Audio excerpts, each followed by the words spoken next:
Yeah, so I've spent nearly 10 years, I guess, thinking about this issue. I think for me, the key thing is that it's become much more fragmented in important ways. So I think when we think about a narrative, we tend to think about novels or even what we might find in journalistic contexts, and what we get there are typically complete texts and complete stories that have a clear structure, this kind of beginning, middle and end type of thing. When we look on social media, we do see that sometimes, but on many platforms what we see are much shorter units where we don't have that complete structure there. We can infer it as a reader, we can interpret in those terms, but we're not given all that information. And the other thing is that the fragments are typically presented not necessarily in a fixed sequence, or they might be written in a fixed sequence, but readers can encounter them in any order. So what this does, and of course they don't necessarily encounter the same material either, so if they're on Twitter, different people see different bits of content, they see it in different orders, it's contextualized in different ways, and all of this leads to a kind of explosion of potential interpretations. It may seem obvious to one person what this content means, but that may seem completely different to somebody else who's been reading different stuff altogether and is doing so in a different environment.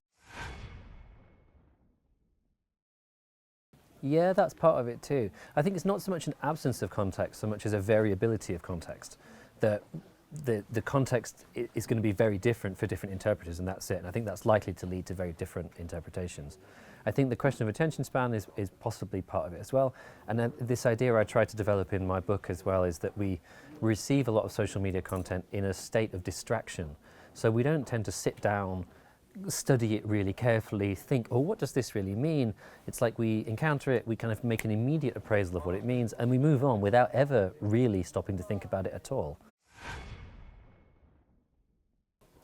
So I'm not an AI specialist, but I think it's changing all sorts of things. I mean, it's the fear, I guess, when we think about in narrative terms perhaps, is that it leads to a homogenization of storytelling, that it leads to lots of stories looking very similar to each other, and the individual experience and the communication of individual experience, I think, is really what's special and unique about narrative, of that aspect being diminished.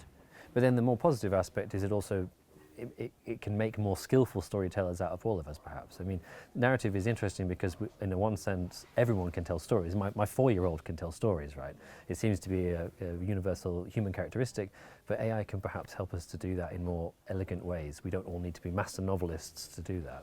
I think it changes many things. Some things are for the worse, some things are for the better, right? And we should try and understand all of them. Yeah, so I've spoken a little bit about that already, but these kind of issues of fragmentation was really what I was trying to get into there. And so I started off looking just at Twitter, as was then, now it's X, but the idea I had was that this was a much wider phenomenon that characterized kind of a whole lot of internet-based communication nowadays. And not just when we say internet-based, also things like WhatsApp communication is often like that as well. It's little tiny pieces that we interpret in this state of distraction, and it leads to this profusion of possible meanings.